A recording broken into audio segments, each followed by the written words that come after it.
Bueno, muy buenas tardes. Realmente venir a esta reunión de la APA es venir a la casa, sentirse en la casa de los puertos latinoamericanos. Entonces, nada más grato que llegar a casa.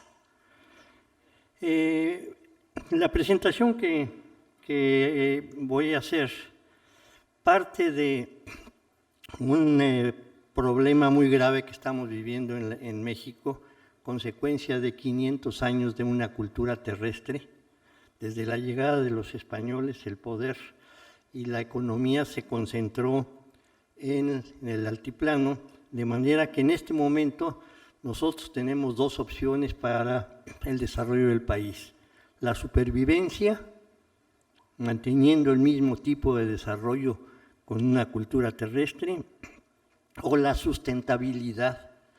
que es un desarrollo que estaría basado en la incorporación de una cultura marítima,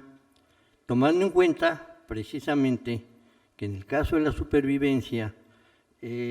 actualmente el 77% del Producto Interno Bruto está concentrado en el altiplano, o sea, a niveles de más allá de los 1000 metros sobre el nivel del mar. El resto está distribuido a lo largo de las costas. Eso sería mantener ese sistema de desarrollo, esa sería la supervivencia. Si queremos ser sustentables, entonces tenemos que aprovechar nuestra ventajosa posición respecto del comercio marítimo mundial. La consecuencia que ha tenido esto en el desarrollo del país ha sido que prácticamente el país se ha dividido en dos partes. La parte sur, en donde los niveles de desarrollo ha sido muy escaso, alta población indígena, poca industrialización, bajo nivel socioeconómico, a diferencia de la parte centro y norte del país, donde las condiciones de desarrollo son más propicias, especialmente en la parte norte por la vecindad con los Estados Unidos. El sistema portuario mexicano son 117 puertos,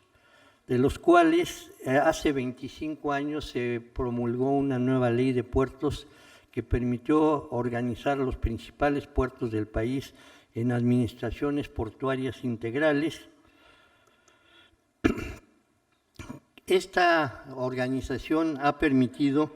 que atraer, porque hay certeza jurídica en las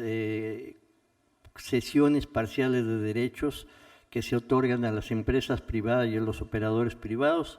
Actualmente tenemos 794 empresas de diferentes tipos que prestan servicio en los puertos del país, y por otro lado hemos sido enemigos de la burocracia, de manera que en las 16 administraciones portuarias integrales, más o menos cada administración portuaria integral tiene alrededor de 100 empleados distribuidos en la gerencia de operación, la gerencia de planeación, la gerencia de comercialización, y con esas se da atención a esas 794 empresas, las cuales a su vez generan alrededor de 270,000 empleados, y hemos mantenido un crecimiento de alrededor de 4% anual, no obstante los decrementos que ha habido y los problemas en la economía mundial. Siempre nos hemos mantenido con ese un 4% de crecimiento. Nuestra inversión pública ha sido una inversión muy reducida.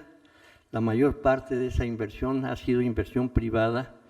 que con las empresas que operan construyen sus propias instalaciones, las equipan, y nosotros lo único que hemos hecho es ceder el terreno, el frente de agua, dragar los canales de acceso y la infraestructura de servicio general. De manera que en estos 25 años tenemos ahora ya una inversión del orden de $7.7 billones, de los cuales 4.9 son de origen privado, inversión privada, 2.1 son recursos que generan los propios puertos en los cobros que se hacen por el uso del canal de acceso, por las contraprestaciones que se pagan por la renta, digamos, de la tierra que usan,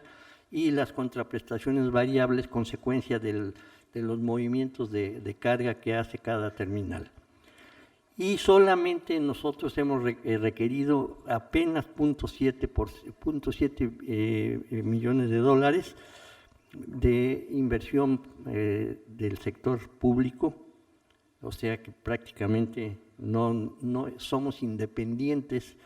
como información. Por ejemplo, este año, para el año 2020,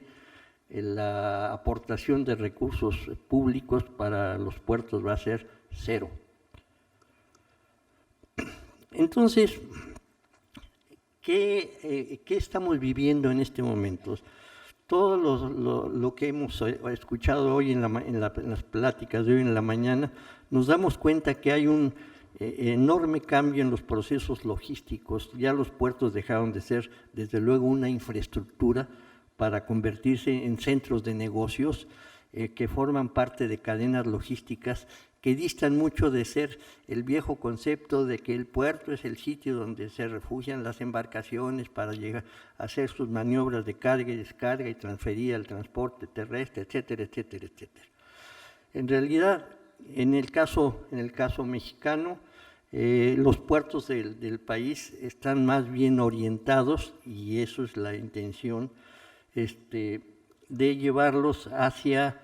una nueva organización. Los hemos agrupado en lo que llamamos sistemas intermodales portuario-costeros, que tienen como objetivo, precisamente para corregir ese desequilibrio en el desarrollo general del país,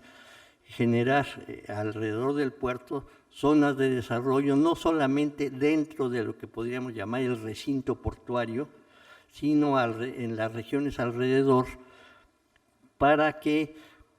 se dé empleo con nuevas industrias de exportación que se establezcan en los alrededores del puerto, que permitan que las universidades y las escuelas de la región preparen a los jóvenes que quieran acceder a las nuevas industrias. De esta manera se generarán los empleos que los retendrán y evitarán este problema grave de migración hacia las grandes ciudades, que es lo que nos afecta en este momento, porque en las ciudades como la Ciudad de México, los problemas sociales que se generan por una concentración en la zona metropolitana de la Ciudad de México de más de 20 millones de personas, en muchos casos sin servicios, y en muchos otros casos con problemas de violencia, en fin, derivados de una concentración excesiva de personas, a muchos de ellos con escasos recursos. Entonces, el objetivo de esta nueva organización de los puertos es precisamente agruparlos de manera de que tengan actividades afines a las regiones donde se ubican. Por ejemplo, el noroeste del país tradicionalmente ha sido una región que tiene una agricultura tecnificada, tiene muchas actividades pesqueras, hay actividades turísticas. Entonces, los puertos de esa región del noroeste estarán orientados precisamente a atender ese tipo de actividades industriales, actividades turísticas, y así cada uno de los CIPCOs del noreste y lo del central, que agrupa los principales puertos del país, el del sureste y el peninsular, se les van asignando programas afines a su potencial de la región donde se ubican. Las estrategias, pues básicamente es la descentralización, que su carácter de enlace estratégico y de tener una magnífica relación, una relación adecuada en lo que se veíamos ayer entre la ciudad-puerto, sean las comunidades alrededor, que dejen de ser una molestia para las comunidades y se conviertan invirtiendo parte de sus recursos en el mejoramiento de los accesos, en el mejoramiento de los servicios urbanos, para que entonces haya una derrama positiva de esos ingresos que tienen los puertos y desde luego pues el impulso a la actividad pública y a la actividad privada en la región. Para que tengan ustedes una idea, en este momento proyectos identificados, firmados, tenemos ahorita alrededor de 10,000 millones de dólares ya comprometidos. Estos 10,000 millones de dólares ya comprometidos pues equivalen prácticamente a lo que se habían recibido en los últimos 25 años. Entonces, esto demuestra lo atractivo que está resultando el país para estos propósitos y por eso es que estamos tratando de fortalecer la organización de esta manera. La infraestructura de cruceros turísticos, pues prácticamente todas las costas de México, por razones de clima y de atractivo, permiten precisamente que se desarrollen redes de movimientos de cruceros, no solamente los grandes cruceros como los que vimos aquí en Miami, sino muchas veces cruceros pequeños. Le estamos dando atención a los cruceros ecológicos que vayan a zonas por ejemplo, en el estado de Tabasco hay unas zonas pantanosas que tienen muchos atractivos para esos tipos de cruceros ecológicos. Nosotros tenemos una gran debilidad en nuestro comercio exterior. Prácticamente todo nuestro comercio exterior lo desarrollamos por vía terrestre con los Estados Unidos. Entonces, esa gran debilidad, que por otro lado es fortaleza para el comercio por vía terrestre, lo tenemos que corregir porque además,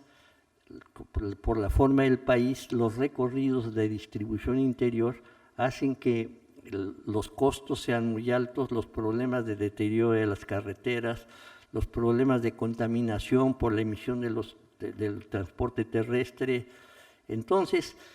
a partir de las grandes debilidades que tiene actualmente el sistema de distribución por vía terrestre, nosotros pretendemos convertirlo en las fortalezas para un programa que, a semejanza de lo que existe en los Estados Unidos, hemos denominado el programa de las carreteras marinas, en donde vamos a desarrollar los servicios de cabotaje y los servicios de navegación de corta distancia, principalmente con un mercado que nos es el mercado natural, que son el mercado de Centro y Sudamérica. La afinidad étnica, la afinidad del lenguaje, la afinidad del nivel económico hace que estos programas puedan ser muy promisorios y de hecho ya a partir de 2020 empezará a funcionar un servicio de cabotaje entre el puerto de Veracruz y la península de Yucatán.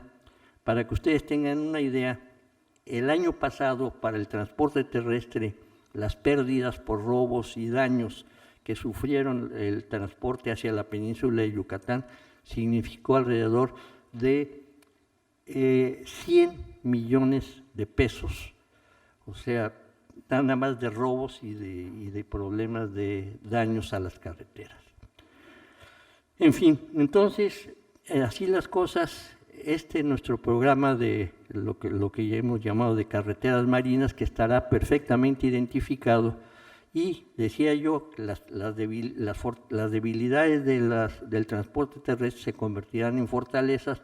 porque con embarcaciones roll-on, roll-off, entonces permitiremos que no ser una competencia para el transporte terrestre, sino una complementación, de manera que los propios transportistas terrestres se conviertan en socios de las empresas navieras que den el servicio de cabotaje y de esta manera entonces incorporar realmente un sistema integral de transporte, que es de lo que carecemos. Pero no solamente estamos viendo, y esto ha sido un punto de convencimiento para las autoridades hacendarias, que permitan y estimulen el que nosotros podamos usar los recursos de los puertos en este tipo de programas de desarrollo regional. En inversiones tierra adentro que se han dado, o mar afuera, que se han dado precisamente por las facilidades que se ofrecen en los puertos. Tenemos, por ejemplo, el puerto de Altamira en el norte, está facilitando una inversión de una planta acerera en la zona de Monterrey, así en el altiplano, del orden de $1,300 millones, porque por el puerto de Altamira entra todo el planchón de acero que se requiere para la fabricación de esa lámina de acero. En las actividades petroleras costa afuera, pues también las instalaciones en la fabricación de plataformas de perforación petrolera y otro tipo de elementos, de terminales de recepción de combustibles. Todo eso hace que la inversión se multiplique hacia tierra adentro, y de esta manera entonces podemos nosotros pretender en los próximos 20 años transformar nuestro país, incorporando el principio de la cultura marítima, que es una de las grandes debilidades del desarrollo nacional. Muchas gracias.